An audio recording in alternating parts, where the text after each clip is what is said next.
Dios te bendiga, ¿cómo están? Vamos a orar para iniciar este tiempo. Señor, te doy muchas gracias porque estás aquí, Señor, porque nos permites estar aquí. Ahora te pido que me uses, que tu Espíritu Santo tome mi vida, tome mi entendimiento, las ideas, todo lo que se ha preparado, Señor, para poder exponer, Señor, de la manera correcta el mensaje que tú has destinado para nosotros el día de hoy. Que esto pueda ser de bendición, Señor. Háblanos, trata con nosotros y Espíritu Santo, convéncenos de cada palabra que se va a exponer el día de hoy. A ti, Jesús, la gloria, la honra por siempre. Amén. Amén. Bueno, el día de hoy tenemos es un mes un poquito atípico porque no hay serie. Este mes no tenemos una serie como tal. Vamos a tener mensajes individuales, o separados de una serie. Es la manera en que Dios ha destinado a hablarnos este mes de noviembre, y el día de hoy el mensaje lo he llamado dinastía. ¿Qué es una dinastía? Dinastía es el conjunto o la serie de personas o monarcas o gobernantes que van consecutivamente uno tras de otro. Una monarquía, por ejemplo, acabamos de ver la sucesión de la reina ya en Reino Unido, y ahora está su hijo, y después cuando ya no esté su hijo, pues va a seguir el otro príncipe, y así sucesivamente. Después también los hemos trasladado a las celebridades, ¿no? Hay dinastías como los Aguilar, ¿no? Antonio Aguilar, Pepe Aguilar, y ahora su hija, y hay varias formas de ver una dinastía.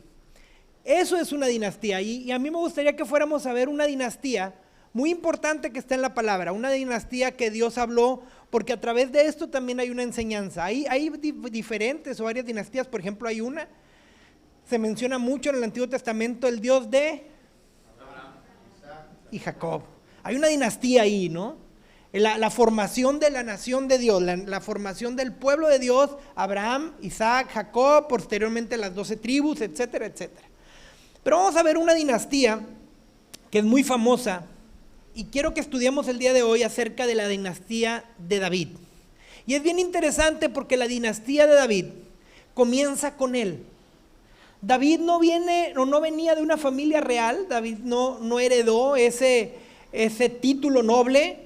David no venía de una monarquía, inicia con él la monarquía, ¿sí? Vamos a ir a 2 de Samuel, capítulo 7, lo vamos a poner por aquí. Escogí unos versículos de esta historia para no extendernos demasiado. Dice el versículo 8: ahora ve y dile a mi siervo David, esto ha declarado el Señor de los ejércitos celestiales: te saqué de cuidar ovejas en los pastos y te elegí para que fueras el líder de mi pueblo Israel. Ahora haré que tu nombre sea tan famoso como el de los grandes que han vivido en la tierra. Además, el Señor declara que construirá una casa para ti, una dinastía de reyes. Pues cuando mueras y seas enterrado con tus antepasados, levantaré a uno de tus hijos de tu propia descendencia y fortaleceré tu reino. Tu casa y tu reino continuarán para siempre delante de mí, y tu trono estará seguro para siempre. Palabras que le dijo Dios a David por medio de su profeta. Le prometió una dinastía. Ahora, ¿en qué momento de la vida de David viene esto? Porque es muy interesante. Hay 3 cosas que vamos a destacar de estos versículos. Una es, ¿en qué momento viene esta promesa de la dinastía? No viene al principio, cuando Samuel fue a casa de Isaí a ungir a David. No viene esta promesa en los momentos de crisis que tuvo David en el desierto siendo perseguido por Saúl. No viene esta promesa en el momento en que David andaba como vagabundo, haciéndose pasar por loco, por persona de la calle. No, esta promesa de Dios para David viene una vez que David ha tomado el reino. Más o menos se cree que David es ungido como rey a eso de los 16, 15 años. Y dice la palabra que David toma el reino hasta los 30. O sea, de que Dios unge a David como rey, a que Dios le da la promesa de la dinastía, estamos hablando que pasan alrededor de 15, 16 años. Es un dato muy interesante porque Dios no le prometió la dinastía desde el comienzo. Segunda cosa que es muy interesante, incluía, como toda dinastía, a su descendencia. En el momento en que David es ungido, en el momento en que David es elegido a los 15, 16 años, no hay una edad exacta, pero en el momento en que David es elegido, Dios no involucra el tema de la dinastía. Dios no involucra a la descendencia de David. Dios involucra en una promesa a David. ¿Sí? Hasta muchos años después, en este momento, involucra a la descendencia. Y número 3, el contraste tan grande que vemos aquí.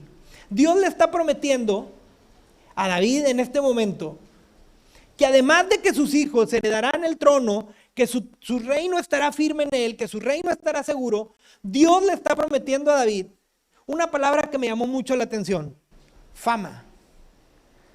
Le dice, te voy a hacer famoso entre los grandes que han existido en la tierra, ahí te voy a poner. Lo que llama la atención no es la fama en sí, sino que es precisamente una de las cosas de las que David adolecía. Es una de las cosas que David carecía: fama. Ahorita lo conocemos, y el gran rey David, y las mañanitas, y los salmos, y muchas canciones que cantamos aquí, pues son del rey David, son autoría del rey David, aunque diga por ahí que la escribió fulano de tal, pues nada más le puso música porque la autoría es del rey David. Y hoy conocemos esa grandeza del rey David y su descendencia, y Salomón, y aquel pasaje en donde le gritaron a Jesús, Jesús, hijo de David. Pero en el momento en que David es elegido como rey, David era un anónimo. David era una sombra. David era X. Y ponle el nombre que tú quieras o el seudónimo que tú quieras. Pero David no tenía, si algo no tenía David, era fama. David no figuraba ni siquiera entre su propia familia. Esa era la carencia de David. Y de ahí viene la importancia o la relevancia de la promesa de la dinastía. Vamos a ir a Primera de Samuel 16, 11 y 12. Cuando David es elegido como rey, cuando David es ungido, dice la palabra de Dios, después Samuel preguntó, ¿son estos todos los hijos que tienes? Queda todavía el más joven, contestó Isaí, pero está en el campo cuidando las ovejas y las cabras. Manda llamarlo de inmediato, dijo Samuel. No nos sentaremos a comer hasta que él llegue. Entonces Isaí mandó a buscarlo. Muy menospreciado. ¿Te queda algún hijo? Pues el más joven, el más chiquillo, ni lo cuentes. Es el que cuida las ovejas, es el que hace la función menos importante en la casa. Como es el que tiene menos capacidades para otras cosas, lo mandamos a cuidar los chivos. Como es el menos intelectual, pues no lo voy a poner a que me ayude a administrar. Como es el más chico y a lo mejor el de menos fuerza, lo mandamos al campo. Y luego le dice Samuel, manda a llamarlo de inmediato porque no nos vamos a sentar a comer hasta que lo tenga enfrente. Y dice, Isaí mandó a buscarlo. Ni siquiera sabía exactamente dónde estaba. Pues por ahí anda. Oye, ¿dónde está tu hijo? Pues no sé si ya salió de la escuela y no sé para dónde fue. Ese era el nivel de importancia. Lo mandó a buscar porque no sabía ni dónde estaba. Así de X era David, porque en ese entonces todavía no era el rey. Así de sombra era David. Por eso toma mucha importancia que en la promesa Dios le dice, te voy a hacer famoso. Te voy a dar un nombre para empezar arriba de tus hermanos, arriba de toda tu ciudad, arriba de toda tu nación. Sabemos que David venía de la ciudad de Belén, la ciudad más pequeña, más insignificante de lo que era Palestina en ese entonces. De ahí venía el anonimato del rey David. Y hay un proceso. Por eso Dios no le dio la garantía de la dinastía, por eso Dios retrasó la promesa de la dinastía, porque David tenía que vivir un proceso de cuidador de ovejas a jefe de estado. David vivió en el palacio, comió de la mesa real sin ser rey. Si conoces la historia de David, hubo muchos momentos que David fue llamado a vivir en el palacio. Hubo 2 momentos en que Saúl le dice, quiero que David venga y se siente a mi mesa. Ahora, ahí, ¡ay, qué bonito cuento! Yo te digo una cosa, ¿tú estás ahorita preparado para sentarte en la mesa de un jefe de estado? ¿Tienes los modales? ¿Sabes los protocolos? A veces estamos en la boda y no sabemos ni para qué sirven los tenedores. No sabemos ni para qué sirve el cuchillo chiquito. Que si la copa más angosta y más elevada, aquí está José que nos puede dar la cátedra de eso, o si la copa más gorda, o la servilleta, que si va en el regazo, que si va arriba. Por eso no me gustan las bodas. Y que si es en el jardín tienes que ir de cierto color, y las mujeres que si el vestido tiene que ir a la rodilla o tiene que ir hasta abajo, que si el tacón tiene que ser así, que si el tacón tiene que ser asá, que si tienes que ir con el cabello suelto las mujeres o el cabello recogido, tantas cosas, tantas etiquetas que hay para una simple boda. Ahora quiero que te imagines para sentarte a la mesa del rey, el protocolo. ¿Cómo lo saludo? ¿Cómo está, don Saúl? ¿Cómo está, rey? ¿Le hago caravana? ¿No le hago? ¿La caravana es hasta abajo o nomás es del cuello? ¿Cómo me comporto? Espero a que me abran la puerta, camino adelante del guardia, camino atrás del guardia. David era un jovencito de campo. Comía solo, no necesitaba las etiquetas, muy probablemente comía con las manos. Muy probablemente agarraba agua o tomaba agua del río así y se le escurría. Cuando fue llamado al reino, muy probablemente no tenía ropita buena, ropita de etiqueta. ¿Para qué? Independientemente de la posición socioeconómica que se viviera en su casa, ¿como para qué? Si se la pasaba en medio de animalitos, oliendo mal, entre excremento, limpiándoles el excremento, limpiándoles los orificios auditivos, nasales, ¿cómo para qué? Perfume, lo hemos estudiado que el perfume era algo altamente caro en ese entonces. ¿Cómo para qué un cuidador de ovejas le interesaría oler bien? Y sin embargo David tuvo que tener su primer encuentro con el palacio. Y no solamente fue una visita o una entrevista con el rey, sino se tuvo que sentar a comer con el rey. Pobre David. Pobre David. Con un manjar enfrente del que no estaba acostumbrado. ¿Cómo se come? ¿Cómo se corta? A lo mejor pidió tortillitas para hacer un taco de todo. Tuvo que tener contacto con el palacio. Y por eso, muy probablemente fue por eso que Dios todavía no le podía confirmar su dinastía. Tenía que empezar a tener esos contactos con la realeza. Tenía que empezar a tener esos contactos con la monarquía. Defendió a su nación y dirigió un ejército sin ser el comandante supremo. Dirigió a la nación contra aquel paladín filisteo llamado Goliat, cosa que le correspondía al rey, cosa que le correspondía a Joab, general, a los de arriba del ejército. Pero él tuvo que tener ese primer contacto, tan así que tuvo el primer contacto con las vestiduras reales, porque Saúl le presta su armadura, Saúl le presta su traje de batalla y le dice: ten, póntelo. ¡Wow! Fíjate cómo se empezaba a cumplir el propósito de Dios en la vida de David. Cómo empezaba a tener esos esbozos de rey. Cómo un muchachito del campo tenía el privilegio de ponerse el armamento, las vestiduras del rey. La historia la conocemos, se fue de lado, muy probablemente.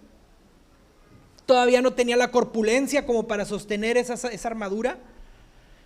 Y se la termina quitando, pero tuvo contacto con la armadura, tuvo contacto con esa vestimenta real, y era necesario que tuviera ese contacto para llegar al tiempo de la promesa de la dinastía. Después tuvo que hacer un ejército tipo paramilitar, le podemos llamar, para poderse defender del mismo rey cuando el rey Saúl lo estuvo persiguiendo. Y tuvo que aprender en ese ejército, aunque no oficial, tácticas de guerra. tuvo que aprender de un organigrama militar. Tuvo que poner gente al cargo, y dice la palabra que puso generales. Y ponía gente que cuidaba cuando estaban en el campamento, que no durmieran y estuviera vigilando un posible ataque enemigo. Tuvo que aprender acerca de la milicia. Alguien que solamente sabía cuidar animalitos.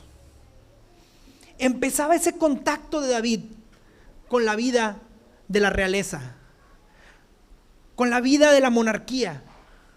Y tuvo que hacerlo sin ser comandante supremo. Y tomó decisiones que cambiaron el rumbo de una nación, incluso sin ser rey. Porque tuvo 2 veces en sus manos la vida del rey. ¿Sabes cómo cambia la vida de una nación si el jefe de estado muere repentinamente? David tuvo en sus manos 2 veces matar a Saúl. Estuvo en su decisión, en cuestión de segundos, cambiar la historia y la vida social, política y económica de una nación. Tuvo en sus hombros la responsabilidad de tomar decisiones de jefe de estado. David tenía que pasar todo ese proceso, hasta llegar al tiempo de la promesa de la dinastía. Una promesa que él no se esperaba, nadie le había avisado que iba a llegar, nadie le había dicho. Él lo único que sabía es que iba a llegar el momento en que iba a ser rey. Y fue rey de Judá, 7 años después fue rey de todo Israel. Ahora, ¿a qué va todo esto, iglesia? ¿Qué tiene que ver conmigo y contigo la dinastía? ¿Qué tiene que ver esto? A mí, el Señor no me ha prometido ninguna dinastía, ni me ha dicho que voy a ser rey, ni me ha dicho que voy a hacer nada. Estás muy equivocado. Dice Apocalipsis 1, 5 y 6. Al que nos amó, Jesús, y nos lavó de nuestros pecados con su sangre, y nos hizo reyes y sacerdotes para Dios su Padre. En el momento en que Dios te da la promesa a través de Jesús de que seas rey, te está otorgando una dinastía. No te hizo presidente de un sistema democrático en donde después van a escoger por votación a alguien más. Te hizo rey. Las monarquías se heredan. Te hizo rey y sacerdote para Dios su Padre. Ahora, en esto encontramos mucho de la restitución del Edén. En el Edén, el plan de Dios era que el hombre sojuzgara la tierra, que el hombre gobernara la tierra, que todo estuviera bajo el gobierno y bajo el dominio del hombre, de Adán y Eva. Y así de generación en generación. En el Edén había un plan inicial que era que Dios se paseara en medio del Edén, conviviera con los humanos que iban a estar ahí, y entonces los humanos podrían adorar y estar frente a la presencia de Dios. Podrían ministrar frente a la presencia de Dios, y eso, iglesia, se llama sacerdocio. Esa era la función del sacerdote, entrar en la presencia de Dios, estar cara a cara en la presencia de Dios y poder servirle y poder adorarle ahí. Lo que nos dice Apocalipsis, lo que nos dice Juan aquí, es que Jesucristo nos limpió de nuestros pecados para hacernos reyes, esto es, dominar las cosas, sojuzgar la tierra, sojuzgar mi vida, sojuzgar las situaciones que hay en mi vida, restituyendo el plan inicial de Dios, y que también me hizo sacerdote, y que ahora yo y tú podemos ministrar en la presencia de Dios y podemos estar cara a cara con Dios en su presencia y adorarle y servirle de una manera ilimitada. Esto es lo que Apocalipsis nos dice acerca de ser reyes y sacerdotes. Pero cuando pone la palabra reyes, iglesia, te está diciendo, te puso a gobernar las cosas que hasta ahorita te están dominando. Y no nada más a ti, sino que al nombrarte rey, está nombrando una dinastía, y hay una promesa de que tus generaciones futuras no van a batallar con eso que tú has estado batallando durante mucho tiempo. Y te está dando la promesa de que tú y tus generaciones futuras van a poder estar en la presencia misma de Dios sin ninguna limitante. Esa es la promesa de dinastía para ti y para mí. Ahora, igual que David, David recibe una promesa de algo que Dios le iba a dar por mucho el contraste de algo de lo que él carecía. David era un anónimo, te lo dije ahorita. David era un X. Sí, dale para atrás. David era un X. Y lo nombró y lo puso como el rey más famoso. Yo siempre lo he dicho, qué contraste el de David y el de Salomón. David tuvo que aprender a ser rey. Salomón nació fifí. Salomón fue un hijo de papi. Salomón no tuvo que aprender de cero acerca de los cubiertos ni de los protocolos. Era su diario vivir. Pero a Salomón le alcanzó la promesa de la dinastía. Salomón no fue un anónimo. Salomón ya era el hijo del rey David. Eso le tocó a su padre. Ahora, Dios te quiere hacer rey. Dios quiere darte la promesa de la dinastía sobre eso que tanto has adolecido durante tu vida. Dios quiere darte la promesa de ser rey y gobernante en eso que has carecido durante toda tu vida. Y quiere con esta promesa de la dinastía poner un alto el día de hoy. Estamos hablando de situaciones materiales, prácticas o situaciones espirituales. Esas situaciones con las que no has podido, con las que no he podido. Y hoy el Espíritu Santo te dice, hay una promesa de dinastía. Te he puesto como rey y como sacerdote. Pero ojo, no nada más contigo, sino con los que siguen después de ti. Y muy probablemente, familia, has recibido en algún momento una promesa de parte de Dios. Una palabra de parte de Dios. Un mensaje que Dios te tocó hace 1 año, 2 años, 20 años. Y tú dices, y no se me ha firmado. ¿Qué es no se me ha firmado? No se me ha cumplido. Pero probablemente has tenido esbozos. Probablemente has tenido contacto con ese palacio. Probablemente has tenido contacto con esa ropa de gobernante. Pero han sido momentos, pero ha sido efímero. Y yo te quiero decir el día de hoy, ha sido parte del proceso en donde has tenido que ir aprendiendo el camino a convertirte en ese rey y sacerdote que Dios quiere de ti.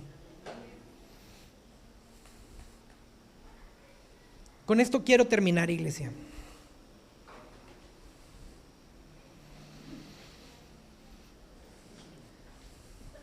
Hoy el Espíritu Santo te quiere dar una dinastía. El Espíritu Santo me hablaba muy fuerte acerca de esto. ¿Qué es la promesa de la dinastía? Y te lo vuelvo a decir. Es la confirmación de esa palabra que un día Dios ya habló a tu vida. A través del medio que tú quieras, porque la multiforme gracia de Dios te puede hablar de cualquier manera. Pero yo sé que el Espíritu Santo te está trayendo esa palabra, esa promesa.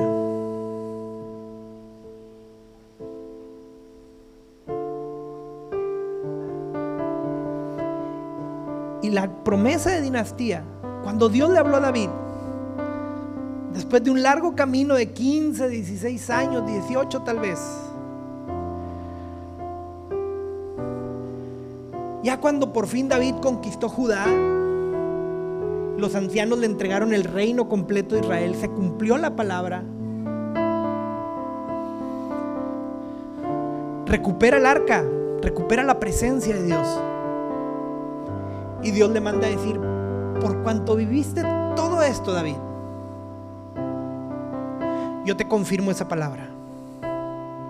Y no nomás te dejaré por rey, sino que serás el rey más famoso. Tendrás éxito en lo que vas a hacer. Pero además, esto alcanzará tus futuras generaciones.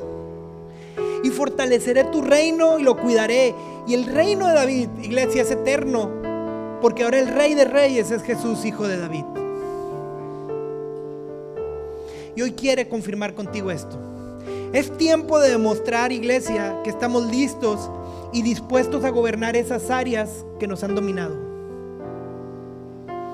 David, hasta que no demostró que estaba listo, y que dominaba las áreas que tenía que dominar un gobernante, le fue afirmada la promesa. Es tiempo de demostrar y decirle hoy: Señor, estoy listo. Puedo dominar eso que ha sido mi coco toda la vida. Puedo dominar esa parte de mi carácter que me ha dominado. Puedo dominar esa parte de mi personalidad que me hace pedazos. Puedo dominar esa tentación que me ha hecho estragos durante toda la vida.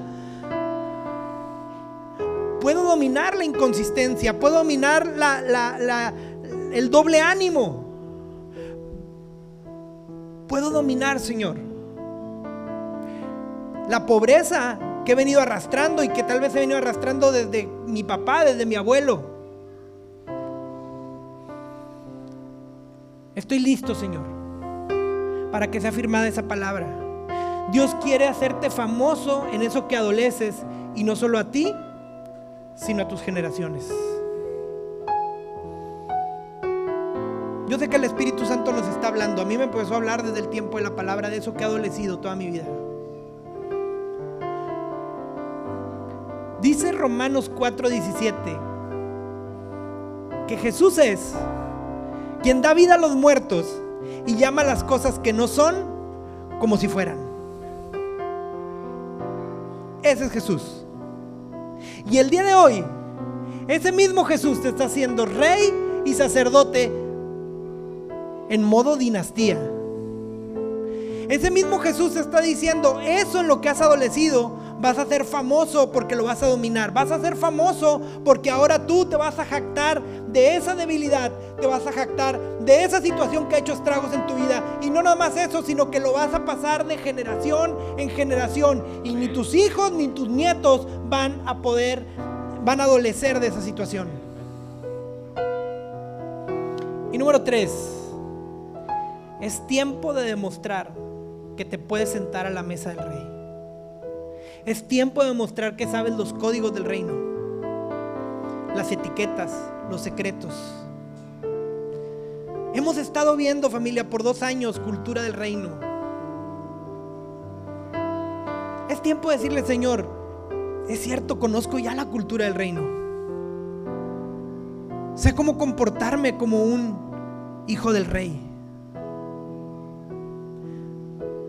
Es tiempo de que estés tan cerca de Dios que conozcas sus secretos.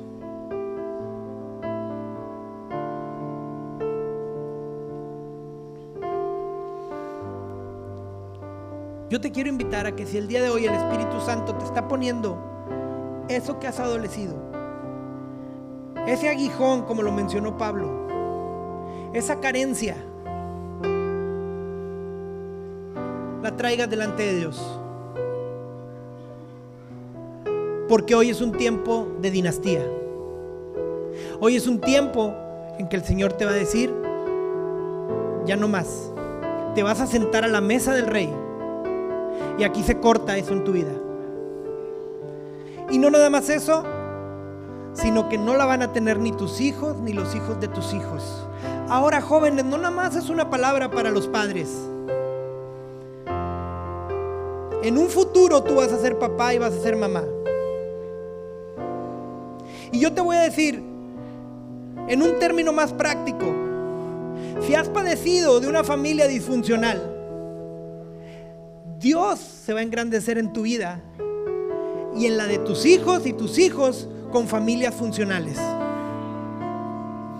Si Dios te ataca, si Dios te va a engrandecer y el enemigo te está atacando, no hay arma forjada que pueda contra la promesa de Dios. Si hay una cuestión de vicios que domina y que viene generacional, hoy el Señor te dice: es tiempo de dinastía. Hoy se corta. Hoy se corta y eres rey sobre eso. Eres gobernante sobre eso.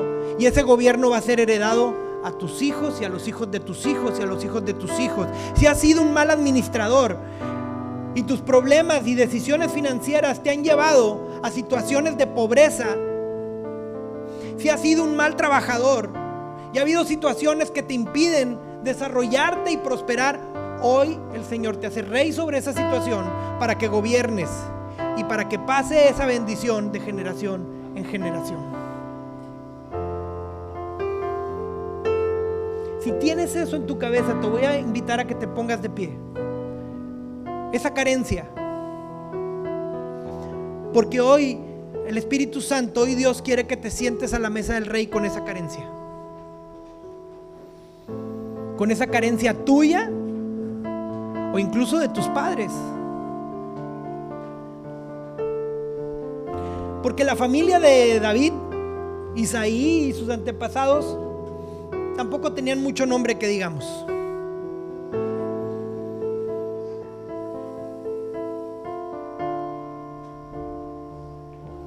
Cierra tus ojos. Y hoy es tiempo de creer. Y si crees esta palabra que el Espíritu Santo ha traído, levanta tu mano y dile: Señor, te creo. Creo que hoy empiezo como rey de esa situación que he carecido. Hoy empiezo a gobernar esa situación que he padecido, Señor. Hoy yo tomo el control y no toma esa situación el control mío. Hoy entiendo, Señor, que soy rey y sacerdote, porque tú, Jesús, el Rey de Reyes, me has puesto como rey y sacerdote para Dios Padre. Hoy entiendo que no va a haber nada que me impida estar delante de tu presencia, Señor. Hoy entiendo que no va a haber nada que me impida estar delante de ti, adorando y sirviéndote y disfrutando, Señor, de las mieles de tu presencia, de tu gloria. Y también creo, Señor, que esta ruptura de esta maldición, de esta carencia, de esto que he adolecido, Señor, se rompe no nada más para mí, sino para mis hijos y para los hijos de mis hijos, Señor. En el nombre de Jesús declaro, Señor,